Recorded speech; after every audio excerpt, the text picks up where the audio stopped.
The start of my career was more in making graphic novels, comic book stories, working as an illustrator rather than a fine artist in a gallery. I've always aligned myself more with storytellers and novelists. I always had a specific point where I felt like I can't express it further in words, and I need an image that's more direct or raw or expressive.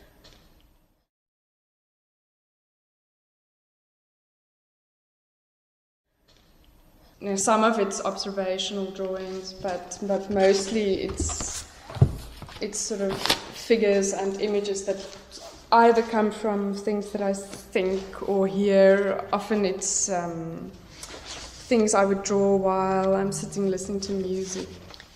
You know, most of the drawings happen like doodles almost, so intuitive image making, and then I step back and sort of think, what can I make of them? I always had this feeling that we're trapped at the bottom of this continent and we can't get out, and it was before internet, so your only glimpses of artworks or a bigger world out there was through books. So I think that's also where my love of books came from, because I used to escape my reality through stories and books.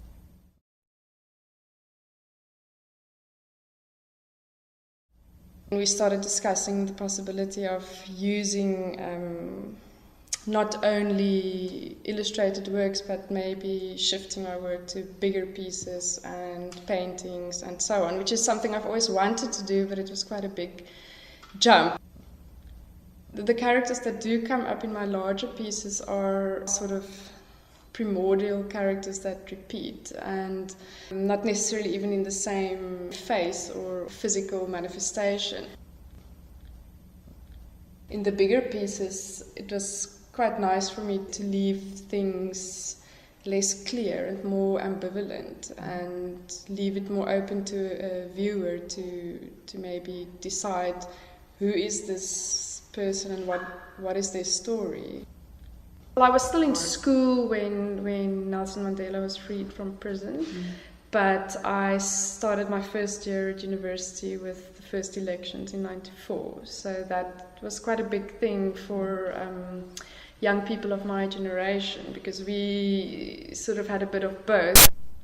The colors, the type of mark making, I think was definitely influenced by the vernacular of South Africa, the type of handmade graphic street art.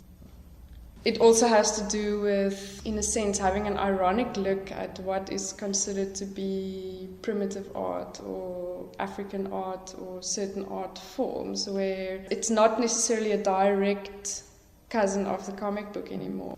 In that sense, it makes it often more difficult to categorize or even critique, because it's ambivalent and it looks at human grey areas, I think, and embodiment, what it means to be trapped in an embarrassing body and form that you can't control.